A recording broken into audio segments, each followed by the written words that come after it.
Class of 2014, I congratulate you on taking your place on the long gray line. But the world is changing with accelerating speed. This presents opportunity, but also new dangers. It will be your generation's task to respond to this new world.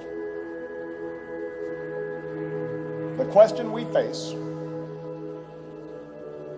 the question each of you will face, is not whether America will lead, but how we will lead. Not just to secure our peace and prosperity, but also extend peace and prosperity around the globe. Here's my bottom line. America must always lead on the world stage. If we don't, no one else will.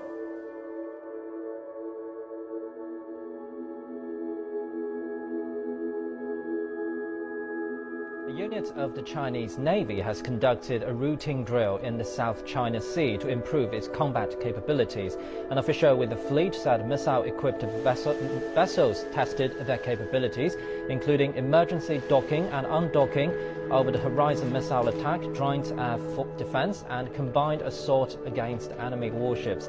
On Tuesday, the fleet held an oath-taking ceremony at Zhengmu Reef, the southernmost part of China's territory. They vowed to safeguard China's sovereignty.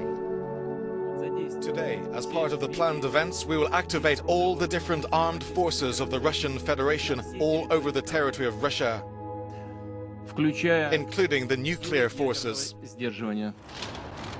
The president also attended a ceremony in Moscow honoring those who lost their lives during World War II. Over the centuries, China has grown and shrunk and grown.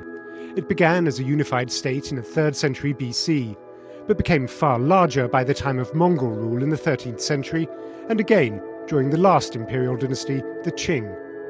In 1921, Mongolia's independence took out a huge chunk. Today's map is a legacy of empire building. Suspicions between the People's Republic of China and its neighbours still bedevil its borders. Even at the best of times, China and Japan often treat each other as rivals. Their differences are sharpened by territorial feuds. A cluster of rocks called the Diaoyutai Islands, or Senkakus in Japanese, is the focus of much bickering. Japan controls them, but China says it should. And how to draw the line between their exclusive economic zones. Japan says it should be halfway between them. China claims the entire continental shelf up close to Okinawa.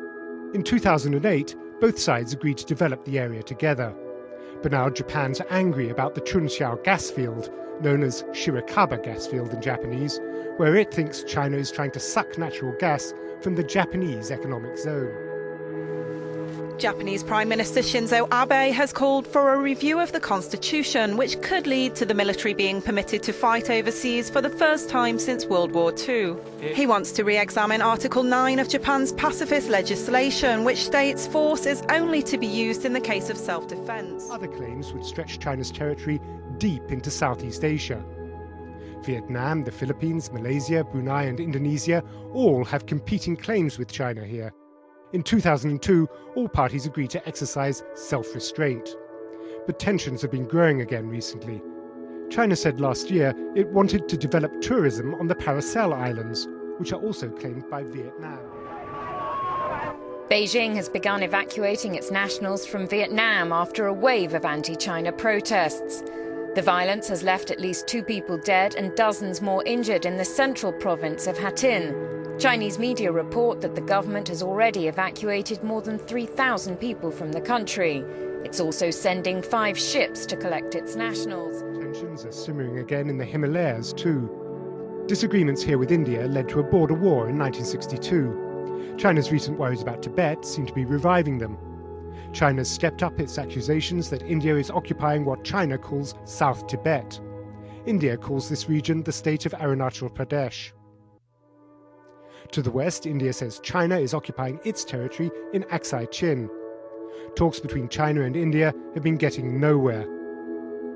Finally, there's Taiwan. China's long been fearful that the island might make a formal bid for independence. In the mid-1990s, China made gestures that alarmed Taiwan and its backer, America. America moved 2 aircraft carriers close to the island as warning to China to back off. Lately, things have been smoother. In 2008, direct flights between Taiwan and the mainland were launched, along with direct sea transport and postal links. China's trying to persuade its neighbours that its rise is not to be feared, but its border disputes and feud with Taiwan create widespread unease in the region. Many wonder whether a powerful China might one day try to take by force the land that it sees as its own.